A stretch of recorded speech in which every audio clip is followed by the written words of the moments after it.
I'm standing with the full force of government today to demonstrate that Chicago is a welcoming city.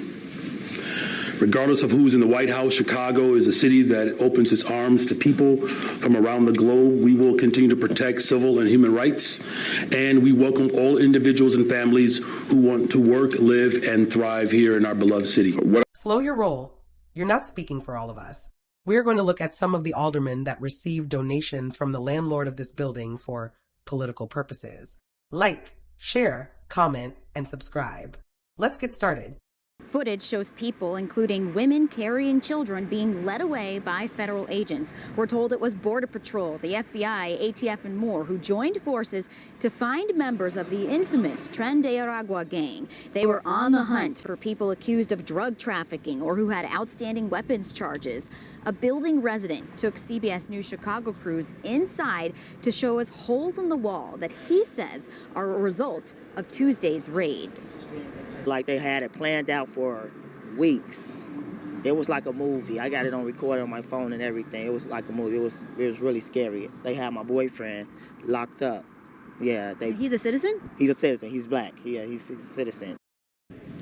The more that we refuse to cooperate with our federal partners in addressing these matters, the more that they're going to take matters into their own hands. The Department of Homeland Security confirming this morning their target of a Venezuelan gang in an apartment complex on 75th and South Shore Drive. Hundreds of agents were on site and seen breaking down fences and doors to get inside. DHS confirms 37 people were arrested. In a statement to ABC7, they say the location was known to be frequented by Tren de Aragua members and their associates. Some of the targeted subjects are believed to be involved in drug trafficking and distribution, weapons crimes, and immigration violators. ABC7 confirmed that the building raided was the site of a murder of a migrant by an alleged gang member. Whatever the minor inconveniences that people had to deal with the execution of this warrant will pale in comparison to the relief that they will have knowing that those individuals, those Tren de Aragua gang members from Venezuela are no longer there. This story by Robert Herguth and Sophie Sherry that was just released references some new updates. Landlord Corey Oliver gave campaign money to more than a dozen members of the city council this year. That includes Alderman Greg Mitchell, 7th Ward, former Alderman Walter Burnett from the 27th Ward, who is also Brandon Johnson's choice for Chicago Housing Authority position, and recipient of $500 from the Neighborhood Building Owners Alliance PAC. Corey Oliver of Strength and Management LLC, who oversees 7500 South Shore Drive that was targeted by a deportation sting on September 30th.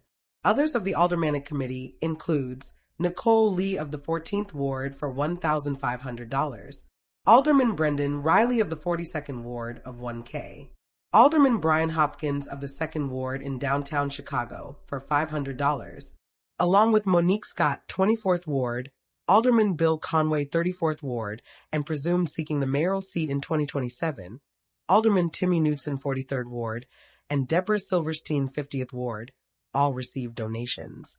Let's learn more from this story. That was a known empty apartment complex that the city knew of, that it was known TDA members were in that building. We knew there were going to be weapons in that location. There were people living in squatting in vacant apartments. Going back to 2023, the PAC also gave Alderman Gilbert Villegas from the 36th Ward $6,000, Alderman George Cardenas, now a Cook County Board of Review Commissioner, $1,500, and Cook County Commissioner Jasna Morita received $500. Jumping back to Alderman Greg Mitchell, 7th Ward, who is representing the South Shore Ward, received $500 back in 2023. U.S. Rep. Danny K. Davis received $300 in campaign funds in 2020. He is now retiring and has endorsed LaShawn K. Ford, who is still trying to figure out how to get mayoral recall established from over 1 decade ago. The raid on this building exposed the dilapidated conditions which already existed and complained by citizens living in the building for years. Some of the conditions included bug infestation, feces on walls, non-working elevators, garbage, and crime. One citizen said the conditions took a nosedive after Oliver's company was hired last year. The owner is a Wisconsin resident, Tim Flood. Although the focus is on involving politicians for the purpose of calling themselves the voice of the neighborhood housing industry in the area of critical public discussions, According to Bornstein, the chairman, the money may go to pro-real estate or pro-development, where a politician might get a check. Now, let's pivot to the north side from a story with Chicago City Wire and speak about another alderman that made it in the news for housing. She and her wife are living at a residence which is designed for a low-income cooperative, but her and her wife exceeds over $200,000 a year. Rogers Park residence has a problem with that since this was designed for lower-income occupants and believe the PAC is not enforcing the rules for them. There is also scrutiny with the political climate regarding Haddon. Haddon's wife, Natalia Vera, was reported going to businesses and threatening them for displaying others' campaign signs to the degree of affecting their business license. A business owner said favorable treatment was shown if they showed Haddon support, but for those who didn't, they faced scrutiny. The businesses fear retaliation from her and her staff of having the building department called, or the health department, if they place an opponent sign in their windows. Some of the residents complained about conduct on social media platforms. Residents in her ward has complained about the tensions, crime, and public safety. Her supporters are radical left progressives, and there is doubt from non-supporters of her being reelected or obtaining a higher office. If you found this information helpful, be sure to hit the like button and subscribe for Chicago's updates as we receive them.